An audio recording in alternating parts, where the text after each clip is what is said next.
We all know that weight loss is hard, but doing these 10 things could be making your fat loss journey 10 times harder than it needs to be. And number 10 is something that I have not seen anybody talk about on this platform, and it's something that's helped me lose over 40 pounds in my weight loss journey. So stick around for that and make sure that you're not making any of these mistakes. Number 1, not enjoying your diet. There's a common misconception around people who have never lost weight before that think dieting needs to be really hard, needs to be really tough, and you need to absolutely hate every single moment of it. I can tell you right now that that is not the case. You can still eat nice tasting food, and it's important that you're eating food that you like, otherwise how are you gonna possibly stick to this diet? Now, weight loss isn't gonna be easy, but don't make it harder than it needs to be. So don't get trapped into thinking that you have to absolutely hate your diet, because I can tell you right now, you're gonna be setting yourself up for failure. Number 2, an overly restrictive diet. When we start a diet, we often think we have to eat less, but in reality, we need to eat more. We just need to eat less calories. That doesn't mean that we need to have less food. Again, you want to be prioritizing low calorie dense foods. You see, when we start over restricting and going on crazy diets like 1,000 calorie diets and 1,200 calorie diets, they are a recipe for disaster, because quite frankly, nobody can operate at that low level of calories for an extended period of time. It's not possible. And here's the thing, when you go on an extremely low calorie diet, or you see somebody else go on a really low calorie diet, yes, you see them lose the weight. Congratulations. But how many of those people do you see gain it right back, if not gain more on top of that? Pretty much all of them. Now, when I first started dieting, I went on these extremely low calorie diets and it failed every single time. I ended up rebounding and gaining all of the weight back. And what's even worse than that is that this contributes to a binge and restrict cycle, because one minute you're at one extreme and the next you're at another extreme. You've gone from eating literally nothing to like everything in sight. It's just not sustainable, because you go from having really, really low calories, you get a taste of really, really good food, and then you go all in. But then because of that starvation that you've put yourself back in, you start craving more and more food. And then what happens? You go and you have another binge, and it's just one big restrictive binge eating cycle. So going on extremely restrictive and low calorie diets is a very backwards, outdated and counterproductive way of losing weight. So do not be too over restrictive with your diet. Please, people, learn from my mistakes. Number 3, eating low calorie food that is too tasty. Let me explain. As you get further into your fat loss phase, you're going to find that your hunger and cravings are going to be on the increase, and thus you crave more tasty food. Now, on a diet, we want to have food that we like, but we don't want it to be too tasty, because then it can become counterproductive. I learned this the hard way, so I'm going to share my story. When I first started losing weight, I went on TikTok and I was looking at all of these low calorie desserts like cheesecakes, cookies and cakes and milkshakes and all this madness, right? It was all good for like the first couple of weeks of my fat loss phase, but as I got to the tail end of it, it got very, very hard, and the food was too tasty that I started overeating on it. I started overeating on it, and then I brought myself out of my deficit for like the last 4 to 5 weeks of my fat loss phase, where I lost 0 fat. Here's the thing. Just because something says low calorie, or just because it's a low calorie item or recipe or food, this doesn't mean that you can't overeat on that food, because you can. It will be harder than eating the regular stuff, but you'll still be over your calories. It's calories in versus calories out. The rules don't change. Plus, I started eating these desserts all of the time, and I started neglecting nutrient dense food, and I was having things like cheesecake for dinner and a cookie for lunch and God knows what for dinner. So eat food that you like, but don't make it too tasty, because you might end up overeating on it. Number 4, eating junk food or fast food in moderation. On TikTok, Instagram, YouTube Shorts, you've probably seen a large cohort of people promoting this. You can have your favorite foods in your calorie deficit. As long as you fit the junk into your calories for the day, it's completely fine. And this is an approach that may work for some people, but it may not work for everybody. And this is really frustrating, because I don't see anybody else talking about the issues of this approach. Because if you're somebody like me who gets that taste of junk food and then you go all in and you start craving things and you start binging and you go crazy, that may not be the best option if you're somebody like me. Because let's just break it down. You go to the drive-thru, you go to McDonald's and you're saying you're going to get one chicken wrap or a burger that fits into your calories. How many of you, when you're at the drive-thru, when they say, would you like to make that a meal? How many of you are actually going to say no? Even if you do walk away or drive away with one item, how many of you are still going to want something after that because the meal is usually quite small? And how many of you are still going to go over your calories because you're going to go and eat something else because you've had that taste from the junk food? I know this isn't applied to everybody, but it applies to people like me. For me, introducing junk food in moderation when you're on a calorie deficit, especially in the later stages, in my experience, it just brings more problems to your doorstep. It requires more willpower than necessary. It brings a load of problems which you wouldn't have had if you just didn't buy the junk food in the first place. Now, there's a time and a place. If you're out and about and you're on the go and it's the only thing you can have, then sure, like, be sensible with it. But for me, the idea of like really craving something and then leaving your house and returning with more problems than you started with has always been kind of a backwards approach to me. For me, I'd rather just have a 1 week diet break, and yeah, maybe you can incorporate more of your favorite foods in there, but for me, it's always just brought more problems. And I have tried this approach. You go home, you get one item, and then I'm like, oh, like, what's next? I get that taste in my mouth and like, I'm ready to go. I'm ready for the next thing. So if you're a person who can eat one item of junk food and say, right,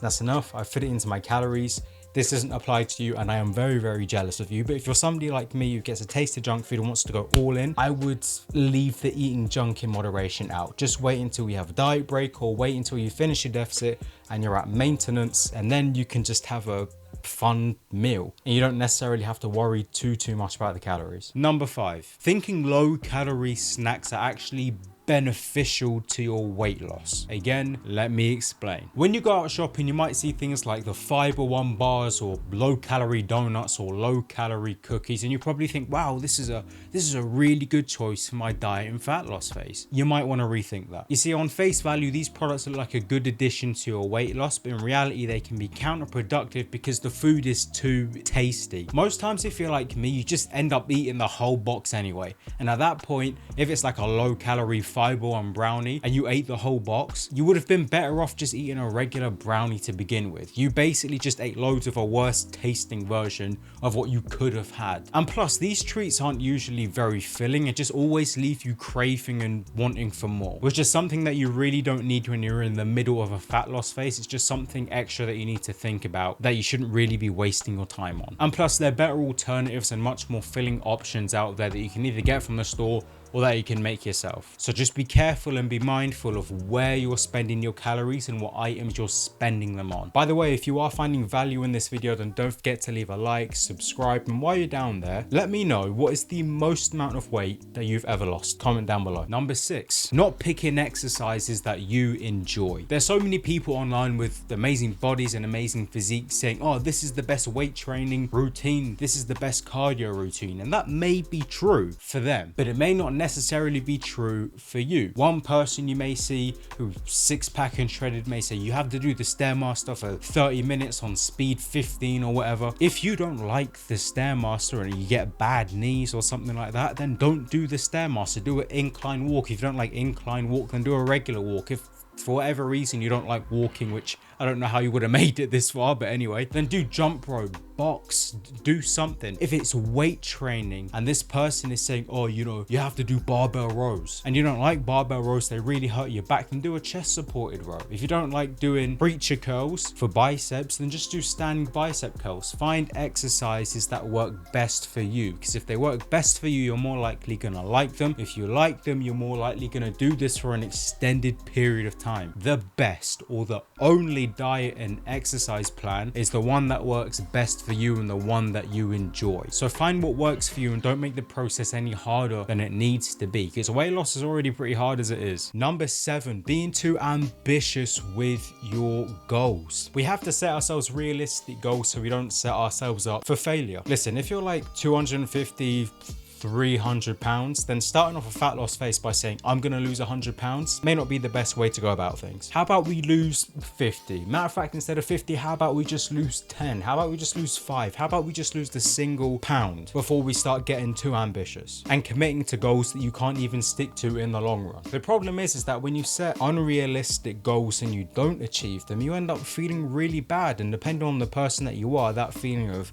maybe guilt and shame that you didn't achieve your goals could lead you to emotional eating. I don't know, that's what happened to me. I gave up, I failed, I threw in the towel. Oh, I didn't lose 50 pounds in something stupid like 2 weeks. I'm just gonna go order a pizza, get 2 pints of ice cream, and I'm gonna call it a day. That happened because I did not set myself a realistic expectation for my fat loss. The key for beginners is making your first fat loss phase as easy as possible. We just want to be making changes where it's at the point where you don't even notice that you're in a deficit. Small tweaks, you can go through the process slow and steady. We take really small steps, we build a little bit of momentum, and then it snowballs. Being ambitious is great, there's nothing wrong with it, but at the same time we have to be realistic. Otherwise we're putting too much pressure on ourselves and we're being unrealistic with our targets. Number 8, eating back the calories that you have burnt, or the calories that displays on fitness watches, cardio machines. Now doing this can literally ruin your weight loss progress because it can lead to you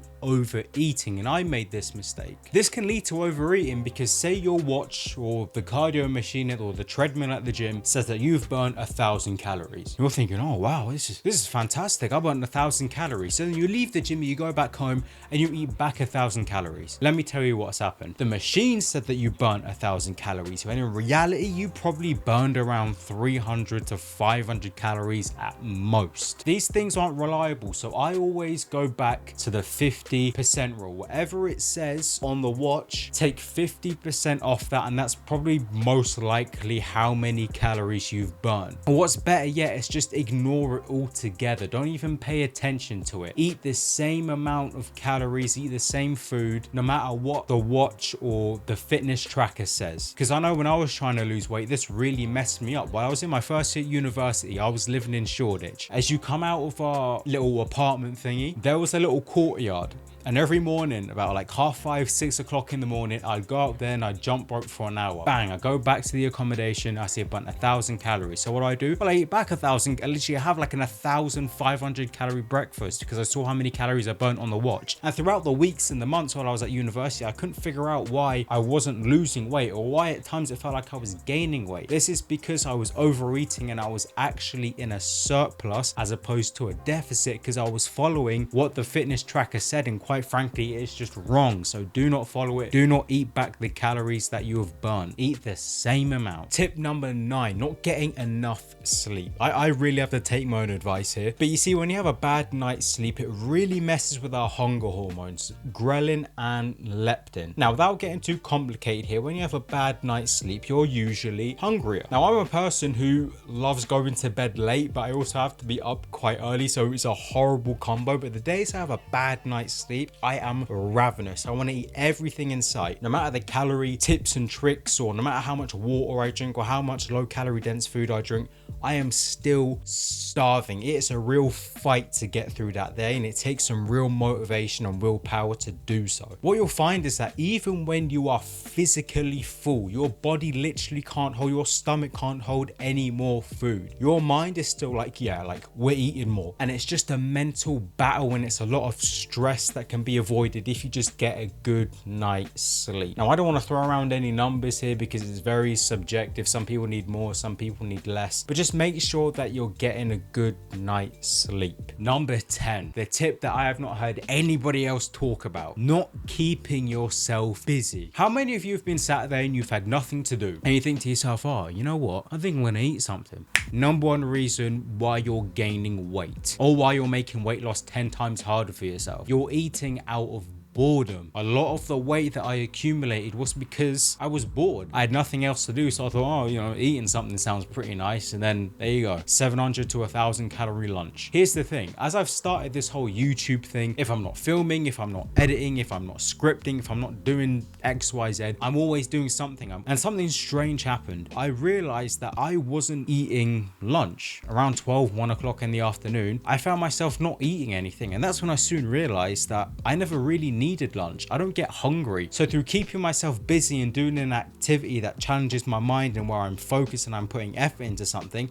I realized that there was a period of the day where I legit just didn't need any food. I could drink water, I could drink a tea, a coffee, a Diet Coke or something like that. I didn't need lunch. And I wouldn't have come to that realization if I didn't do this whole YouTube thing, if I wasn't busy doing something. So my tip to you is to do something. We'll learn a new skill, play video games, go out on a walk, just do something. Because what you'll find is that sometimes when you go to eat something, you're not really that hungry, you just literally have nothing to do. So make sure that you're eating because you are hungry, not because you are bored. Two very different things. There was a lot to take in from this video, but if you want to learn how to create and plan your very first fat loss phase, then you should watch this video.